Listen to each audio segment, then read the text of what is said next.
তো আজ আমরা ফ্রান্সিস এ টেলরের একটা দারুণ বই ইনভেস্ট ইন ইয়োর সেলফ এর সারসংক্ষেপ নিয়ে একটু গভীরে যাব। হ্যাঁ, আমরা প্রায়শই দেখি কি আমাদের সময়, টাকা বা ধরুন শ্রম এগুলো আমরা অন্যদের জন্য বা বাইরের জিনিসের পেছনে অনেক খরচ করি, ঠিক। কিন্তু নিজের উন্নতির জন্য নিজের ভেতরের যে সম্ভাবনা সেটার জন্য কতটা করি। টেলর কিন্তু ঠিক এই জায়গাটায় আলো ফেলেছেন। একদম। আর আজকের এই আলোচনার লক্ষ্য সেটাই। মানে টেলার ভাবনাটা বোঝা কেন নিজের ওপর এই ইনভেস্টমেন্টটা এত জরুরি। হুম আর জ্ঞান, স্বাস্থ্য, সময় বা ধরুন সম্পর্ক, এই সব ক্ষেত্রে কিভাবে আমরা কার্যকরভাবে এই বিনিয়োগটা করতে পারি। মানে নিজেকে শুধু একজন মানুষ হিসেবে না দেখে জীবনের সবচেয়ে দামি অ্যাসেট হিসেবে দেখা। ঠিক তাই। এবং সেই অনুযায়ী কাজ করা। এটা শুধু কিন্তু চাকরি বা ব্যবসার উন্নতির ব্যাপার নয়, জীবনের সব দিকার মানোন্নয়নের প্রশ্ন। একদম।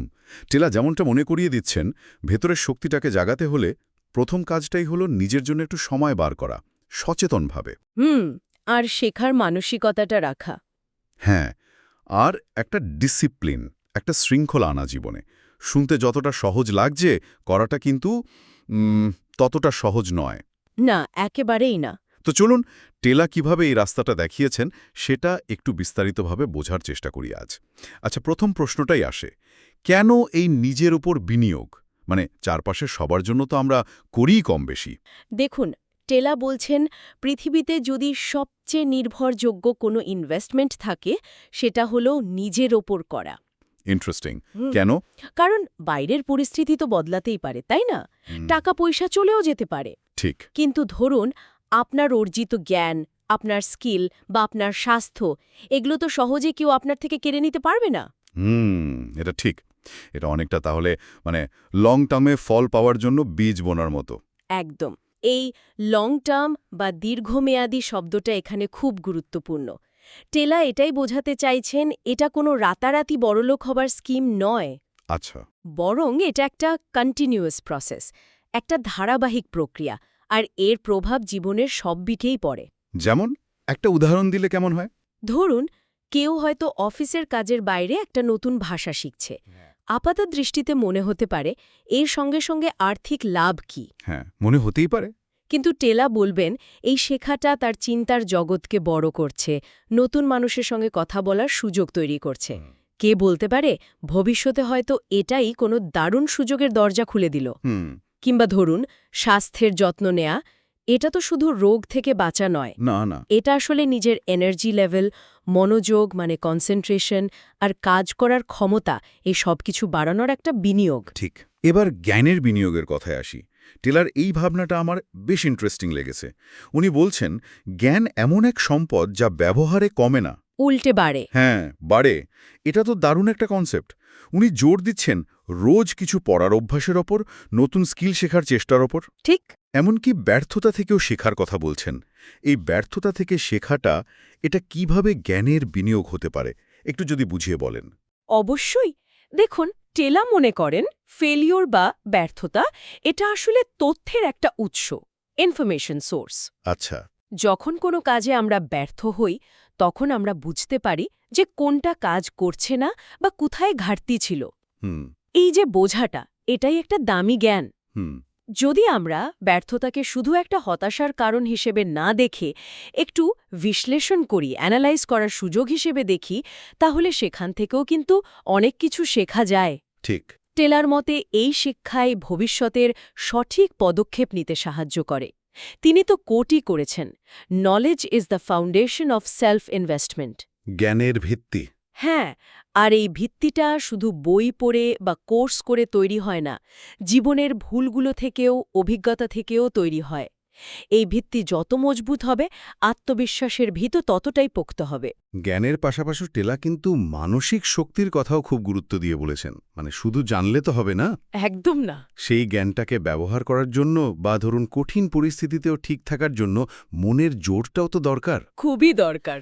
এই আত্মবিশ্বাস বাড়ানো, মনের ভয় কাটানো, পজিটিভ থাকা, এগুলো কিভাবে অর্জন করা যায় টেলা কি বলেন এই ব্যাপারে? টেলা মানসিক শক্তি বাড়ানোর জন্য কয়েকটা অভ্যাসের কথা বলেন।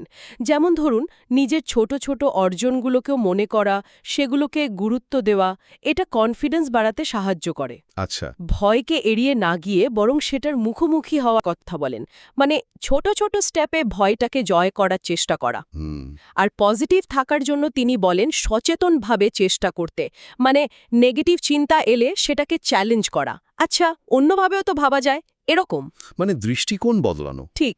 এছাড়াও মেডিটেশন বা ধ্যান বা দিনের কিছুটা সময় একদম চুপচাপ কাটানো, সাইলেন্স, এগুলো মনকে শান্ত রাখতে আর ফোকাস বাড়াতে খুব সাহায্য করে। আচ্ছা। তার মতে মানসিকভাবে যারা শক্তিশালী তারা সুযোগ যেমন ভালো কাজে লাগাতে পারেন, তেমনি আবার খারাপ পরিস্থিতিতেও ভেঙে পড়েন না, বরং সমাধানের রাস্তা খোঁজেন। মানসিক স্বাস্থ্যের মতোই বা হয়তো তার চেয়েও বেশি শারীরিক স্বাস্থ্যকেও টেলা গুরুত্ব দিয়েছেন। উনি বলছেন, শরীর যদি সঙ্গ না দেয়, তাহলে তো কিছুই হবে না। হ্যাঁ, তাহলে জ্ঞান বা মানসিক শক্তি কোনোটাই তো ঠিকমতো কাজে লাগানো যায় না। এটা তো খুবই সত্যি কথা। শরীর খারাপ থাকলে কি আর কিছু ভালো লাগে? একদমই না। ট্রেলার একটা খুব জোরালো কথা আছে এ নিয়ে। Your body is your greatest asset, take care of it. শরীরই সবচেয়ে বড় সম্পদ। হ্যাঁ, তিনি মনে করিয়ে দেন এই শরীরটাই আমাদের সব কাজ করার মূল যন্ত্র। এর যত্ন না নিলে বাকি সব ইনভেস্টমেন্ট কিন্তু বৃথা হয়ে যেতে পারে। ঠিক। তিনি ব্যালেন্সড ডায়েট, মানে সুষম খাবার, রেগুলার এক্সারসাইজ আর যথেষ্ট ঘুম, এই বেসিক জিনিসগুলোর ওপর খুব জোর দেন। এগুলো তো আমরা জানি, কিন্তু করি কজন? সেটাই। আর শুধু তাই নয়, স্ট্রেস ম্যানেজমেন্টের কথাও বলেন। মানসিক চাপ কিভাবে সামলানো যায়, কারণ লম্বা সময় ধরে স্ট্রেস চললে শরীরের ওপর মারাত্মক খারাপ প্রভাব পড়ে। হুম। এলা আসলে বোঝাতে চান স্বাস্থ্যের যত্ন নেওয়াটা কোনো লাক্সারি নয়, এটা সেলফ ইনভেস্টমেন্টের একটা অপরিহার্য অংশ। সুস্থ শরীর মানে শুধু রোগ নেই তা নয়, বরং প্রাণবন্ত থাকা, এনার্জেটিক থাকা। এরপর আসছে সময়ের কথা। টেলা সময়কে বলছেন সবচেয়ে মূল্যবান সম্পদ। টাকা হয়তো আবার আয় করা যায়। কিন্তু সময় একবার চলে গেলে আর ফেরে না। একদম। সময়ের ঠিকঠাক ব্যবহারের উপর উনি খুব জোর দিয়েছেন। যেমন রোজকার কাজের প্ল্যান করা, অদরকারি কাজে সময় নষ্ট না করা। মাল্টিটাস্কিং না করে একবারে একটা কাজ করা। হ্যাঁ, এই পরামর্শগুলো তো আমরা প্রায় শুনি। টেলা কি এর বাইরে নতুন কিছু বলছেন, বা এগুলোকেই অন্যভাবে দেখতে বলছেন? টেলা এই পরিচিত কথাগুলোর সাথে একটা গভীর কানেকশন তৈরি করেছেন। তিনি শুধু টাইম ম্যানেজমেন্টের টেকনিক বলছেন না, বরং সময়কে ইনভেস্টমেন্ট হিসেবে দেখতে বলছেন। সময়ের ইনভেস্টমেন্ট। হ্যাঁ, অর্থাৎ আমরা আমাদের সময়টা কোথায় ব্যয় করছি সেটার হিসেব রাখা। তিনি মনে করেন দিনের একটা বড় অংশ যদি এমন কাজে চলে যায় যা আমাদের লক্ষ্যের দিকে এক পাও এগোতে সাহায্য করে না, তাহলে বুঝতে হবে আমরা আমাদের সবচেয়ে দামি সম্পদটা নষ্ট করছি। একদম। তিনি জোর দেন প্রোঅ্যাক্টিভ হওয়ার উপর, মানে দিনের শুরুতেই ঠিক করে নেওয়া কোন কাজগুলো সবচেয়ে জরুরি আর সেগুলোর জন্য সময় রাখা। আচ্ছা। তিনি আরও বলেন নিজের জন্য প্রতিদিন কিছুটা সময় রাখতেই হবে। সেটা নতুন কিছু শেখার জন্য হতে পারে, বা শুধু চিন্তাভাবনা করার জন্য, বা একটু রেস্ট নেওয়ার জন্যই হোক। হুম। তার মতে সময়ের এই বিনিয়োগটাই ঠিক করে দেয় আমরা ভবিষ্যতে কোথায় পৌঁছাব। সময়ের ঠিক ব্যবহার ছাড়া ডিসিপ্লিন আনা কঠিন, আর ডিসিপ্লিন ছাড়া লং টার্ম গোল অ্যাচিভ করা প্রায় অসম্ভব।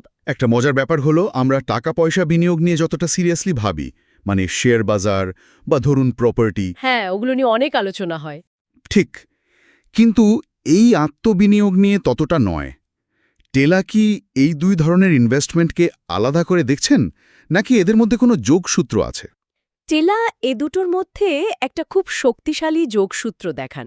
তিনি এমনটা মনে করেন না যে ফাইন্যান্সিয়াল ইনভেস্টমেন্ট দরকার নেই, অবশ্যই দরকার আছে। আচ্ছা। কিন্তু তিনি যুক্তি দেন যে সেলফ ইনভেস্টমেন্ট বা আত্মবিনিয়োগ হল প্রাইমারি, মানে প্রাথমিক এবং সবচেয়ে গুরুত্বপূর্ণ বিনিয়োগ। কেন? তার কথাটা অনেকটা এরকম, যদি নিজের উপর বিনিয়োগ করা হয় তবে অর্থ উপার্জনের পথগুলো আপনা আপনি খুলে যাবে। বাহ।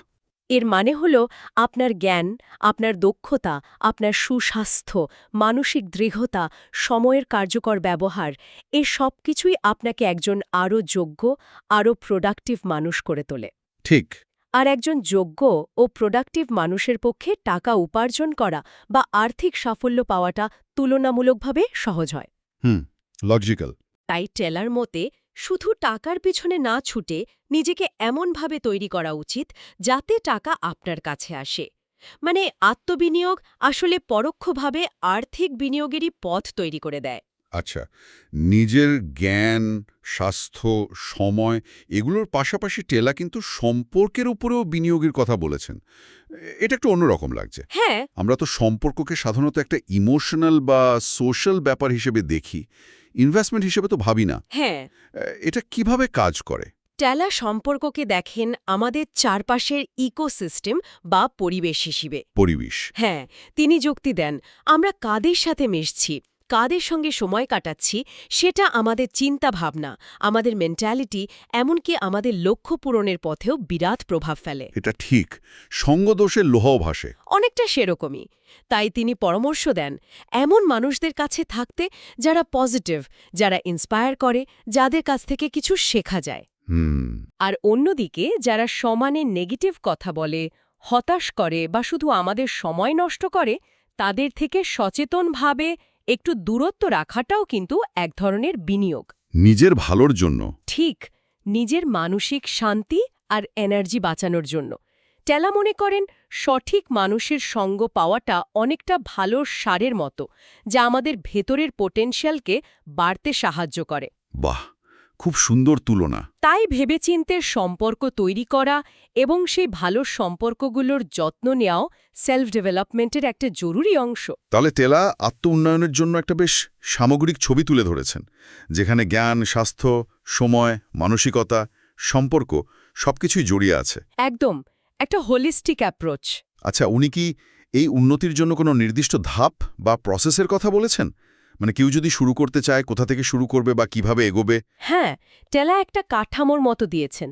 যেমন প্রথম ধাপ হল লক্ষ্য ঠিক করা, মানে আপনি জীবনে কি চান, কেমন হতে চান, সে ব্যাপারে একটা স্পষ্ট ধারণা তৈরি করা।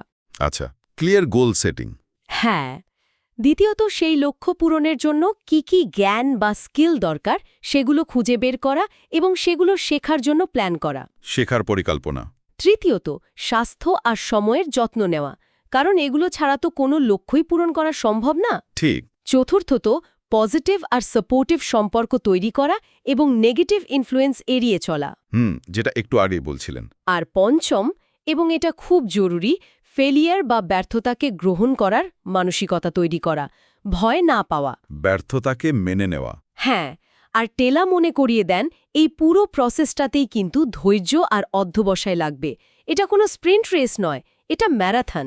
ম্যারাথন, ঠিক। প্রতিটি ধাপেই লং টার্ম বা দীর্ঘমেয়াদী চিন্তাভাবনাটা জরুরি। এই দীর্ঘমেয়াদী চিন্তার বিষয়টা আসলে খুব গুরুত্বপূর্ণ মনে হচ্ছে, কারণ আমাদের স্বভাব হলো আমরা খুব তাড়াতাড়ি রেজাল্ট চাই। একদম, ইনস্ট্যান্ট গ্র্যাটিফিকেশন। হ্যাঁ, কিন্তু টেলা বলছেন আত্মবিনিয়োগের ফল আসতে সময় লাগে। ঠিক তাই। ধরুন আজ একটা নূতন শব্দ শিখলেন, বা আজ জিমে 1 ঘন্টা কাটালেন, অথবা ধরুন আজ একটা অদরকারি তর্ক এড়িয়ে গেলেন। এগুলোর ফল হয়তো সঙ্গে সঙ্গে চোখে পড়বে না, না, পড়বে না। কিন্তু এই ছোট ছোট ধারাবাহিক পদক্ষেপগুলোই সময়ের সাথে সাথে বিরাট পরিবর্তন আনে। যেমন ধরুন রোজ 30 মিনিট বই পড়ার অভ্যাস। হয়তো 1 মাস পরেও তেমন কিছু বোঝা যাবে না, কিন্তু 5 বছর পর দেখা যাবে ওই ব্যক্তি জ্ঞান আর উপলব্ধির দিক থেকে অন্যদের চেয়ে অনেক এগিয়ে গেছেন। সময়ের সাথে সাথে বাড়ে। টেলা এই ধৈর্য আর কনসিস্টেন্সি মানে ধারাবাহিকতার ওপর খুব জোর দেন। তিনি বোঝাতে চান সেলফ ইনভেস্টমেন্ট অনেকটা চক্রবৃদ্ধি সুদের মতো, কম্পাউন্ড ইন্টারেস্ট। আচ্ছা। শুরুতে কম মনে হলেও সময়ের সাথে সাথে এর রিটার্ন বহুগুণ বেড়ে যায়।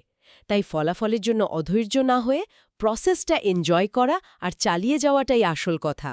তাহলে যদি পুরো আলোচনাটার একটা সারসংক্ষেপ টানি, Francis Taylor invest in yourself থেকে আমরা মূলত শিখলাম জীবনের সেরা বিনিয়োগ হলো আসলে নিজের ওপর বিনিয়োগ করা। সঠিক মানুষের সঙ্গ বেছে নেওয়া। হ্যাঁ, আর ব্যর্থতা থেকে শিক্ষা নিয়ে লং টার্ম লক্ষ্যের দিকে এগিয়ে যাওয়া, এগুলোই হলো সেলফ ডেভেলপমেন্টের মূল পিলার বা স্তম্ভ। ঠিক। আর এই উন্নয়নটাই শেষ পর্যন্ত ব্যক্তিগত জীবনে শান্তি আর পেশাগত জীবনে স্থায়ী সাফল্য এনে দেয়। আসলে পুরো জার্নিটাই হলো নিজেকে আরও ভালোভাবে জানা আর নিজের বেস্ট ভার্সন হয়ে ওঠার একটা চেষ্টা। ফ্রান্সিস এ টেলার বইটির এই গভীর আলোচনা থেকে এটা বেশ স্পষ্ট যে নিজেকে উন্নত করার এই চেষ্টাটাই হয়তো জীবনের সবচেয়ে অর্থবহ কাজ হতে পারে। হতেই পারে। কারণ দিন শেষে আমরা প্রত্যেকেই তো নিজের জীবনের সবচেয়ে বড় প্রজেক্ট, তাই না? একদম ঠিক বলেছেন। আচ্ছা, আলোচনা শেষ করার আগে একটা প্রশ্ন রেখে যাই আমাদের শ্রোতাদের জন্য, একটু ভাবার জন্য। বলুন। টেলা বলছেন আত্মবিনিয়োগ একটা চলমান প্রক্রিয়া, এর শেষ নেই।